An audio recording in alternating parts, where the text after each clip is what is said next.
Hey guys अस्सलाम वालेकुम। कैसे हैं आप सब लोग। तो उम्मीद करती हूँ आप लोग होंगे बिल्कुल ठीक ठाक। अल्हम्दुलिल्लाह अल्लाह के फजलो करम से और आप सबकी दुआओं से मैं भी बिल्कुल ठीक हूँ। Welcome back to my channel अपना आशियाना। तो गाइस अभी हो चुकी है सुबह।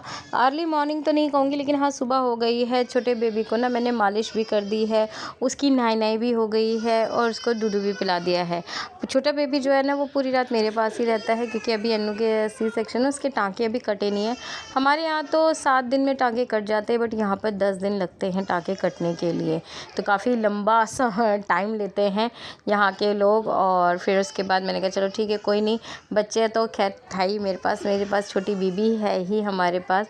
तो उसको दूध पिला के ऐसे बर्फ दिलाना होता है, डकार दिलानी होती है, और वो बहुत जल्दी डकार ले भी लेती है। तो डॉक्टर से मैंने सीख भी लिया था। वैसे तो मैंने यूट्यूब पे भी सीखा था, बट मैंने डॉक्टर से भी सीखा। तो यूट्यूब पे भी देख लिया था, लेकिन डॉक्टर से अच्छा, क्योंकि एनआईसीयू में बच्चा था हमारा, तो मैंने वहाँ पे भी देखा था कि कैसे उसको बर्फ दिलानी है। तो ये सब चीज़ें हो गई हैं। वो मुझे बहुत ज़्यादा पहचानती है, क्योंकि मेरे पास ही रहती है, मेरे पास ही सोती है, मैं ही उसको दूध पिलाती हूँ। और इसका फार्मूला मिल्क लिख दिया है डॉक्टर ने, और बोला है कि अगर अन्नू के आ रहा है तो ठीक है, नहीं आता है तो आप प्लीज़ ज़बरदस्ती ना कीजिएगा बच्चे के लिए और माँ के लिए। माँ के लिए अभी बिल्कुल भी ठीक नहीं, क्योंकि उसमें ताकत वाकत तो कुछ है नहीं। फार्मूला मिल्क दीजिए, और जब ये ठीक हो जाएंगे, बिल्कुल सही सलामत हो जाएंगे, तब आप उनको माँ का दूध पिला सकते हैं। तो यहाँ पर बस मैं अभी, गर्मी बहुत ज़्यादा हो रही है, मैं बस क्या बताऊँ, आगरा की गर्मी मेरे से बिल्कुल भी नहीं बर्दाश्त हो सकती, बिल्कुल भी नहीं। अच्छा जी, तो बच्चा तो घर पे साथ खैरियत से आ गया। अब इनकी छठी होनी थी, तो छठी के लिए मम्मी पापा ने फ़ोन कर दिया था। मम्मी पापा को बोल दिया था कि मम्मी पापा छठी है। मम्मी तो खैर नहीं, पापा ने बोला ठीक है तुम दोनों वहाँ पर हो, पैसे भेज रहा हूँ, जैसा करना है वैसा करो, छठी का सामान जो भी लेकर आना है ये वो तुम करो। तो बस मेरे और बुलबुल के नाजुक नाजुक कंधों पे पापा ने और मिनाज ने बहुत बड़ी जिम्मेदारी डाल दी थी, जिसे हमने बहुत अच्छे तरीके से पूरा भी किया है।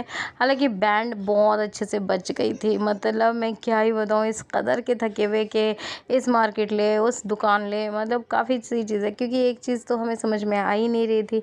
तो बस हाँ, लेकिन जितनी भी शॉपिंग छोटे बेबी की थी ना, उसमें मुझे बहुत ज़्यादा मज़ा आया, बहुत ज़्यादा। अभी फ़िलहाल जो है ना, मैं छोटे बेबी का सारा काम वाम करके फिर मैं अन्नू के लिए खाना बनाऊंगी। तो आज मैंने अन्नू के लिए लंच में ना दाल पालक बनाया था, और चपाती थी, रोटियां बनाई थी, और सैलेड था।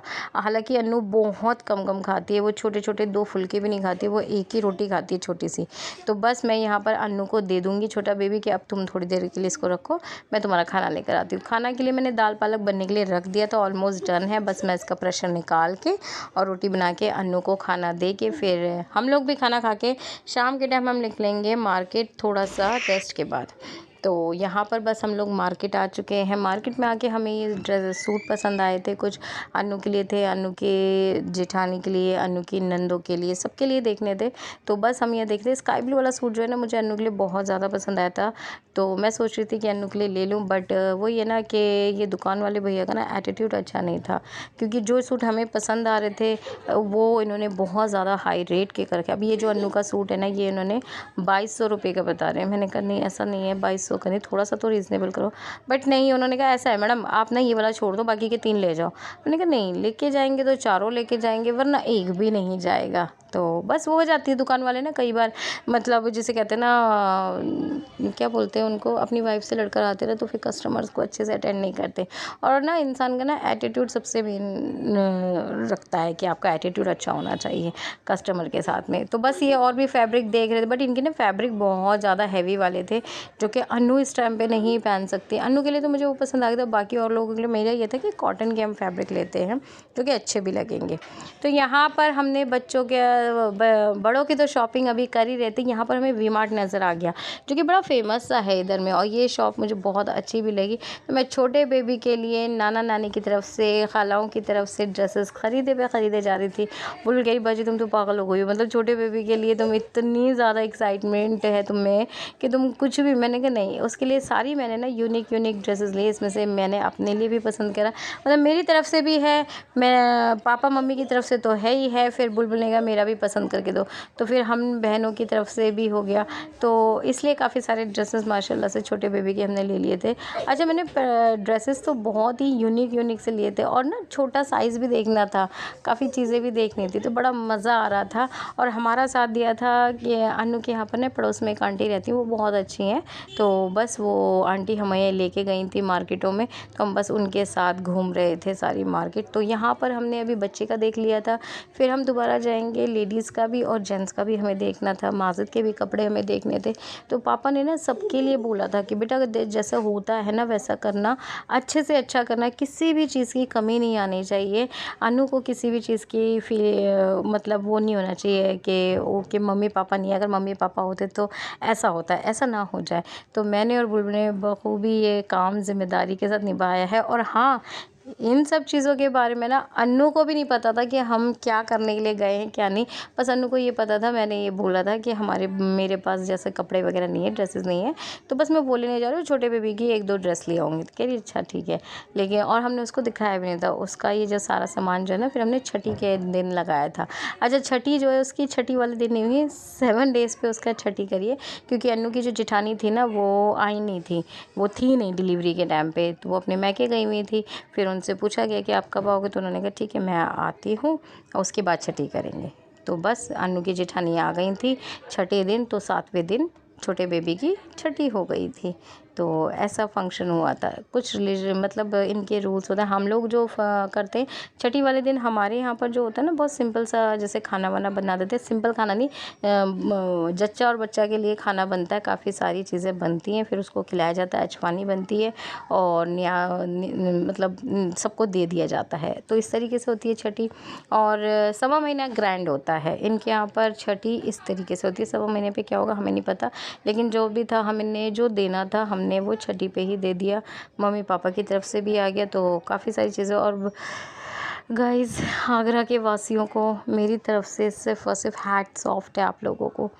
मैं क्या बताऊँ, इस गर्मी में मेरा ना इतना कोई दिमाग ख़राब हो रहा है, बहुत ज़्यादा वाला, बहुत गर्मी है यहाँ पर यार, बहुत ज़्यादा। हमारी दिल्ली में इतनी गर्मी नहीं पड़ती, पर तो पड़ती होगी, लेकिन यार देखो हमारे यहाँ पर घर छोटे छोटे से होते हैं ना, तो वहाँ पर ना इतना एहसास नहीं होता है, लेकिन यहाँ पे बहुत एहसास हो रहा था गर्मी का, बहुत ज़्यादा वाला।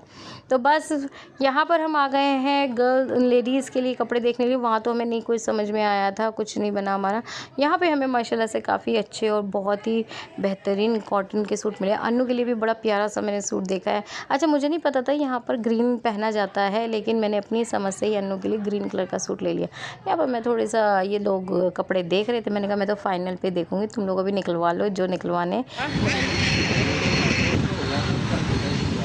गाइस, हम लोग ना यहाँ पर, भैया आपकी शॉप का नाम क्या बता दो? विष्णु ज्वेलरी। ये खेड़िया मोड़ है ना? खेड़िया मोड़, अच्छा खेड़िया मोड़, सॉरी प्रोनाउंसिएशन में गलती। खेड़िया मोड़ पे हम वी मार्ट के बिल्कुल जस्ट सामने, वी मार्ट के सामने है हम।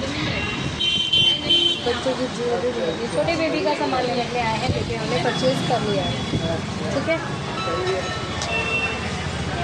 तुम्हें कितने वाले बैठे हो?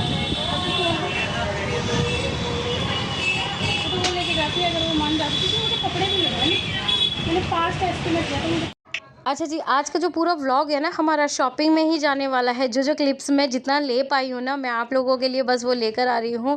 और थकन आप मेरे चेहरे से देख ही सकते हो कि इस कदर की थकन हो रही है। अच्छा, बुलबुल को जेंट्स कपड़े में कोई नॉलेज नहीं थी, मुझे हो गई थी, क्योंकि मैंने बहुत ज़्यादा इंस्टाग्राम पे देखे हैं फैब्रिक कौन सा मैच करना चाहिए, कलर कैसा होना चाहिए, ट्राउज़र किस कलर का होना चाहिए, तो ये सब चीज़ें ना मैंने यूट्यूब पे देख देख के सीखी है। तो बस मैंने थान निकलवाए, पैंट्स के अलग थे और शर्ट के थान हमने अलग लिए थे, और वो भी बहुत अच्छे थे। और इन अंकल ने अपनी शॉप का पूरा एड्रेस बताया है, बहुत अच्छे अंकल थे, स्वीट से थे। जब भी मैं वीडियो शूट करी थी तब तो इन्होंने कुछ नहीं बोला, बाद में बोला। तो अब आप इनकी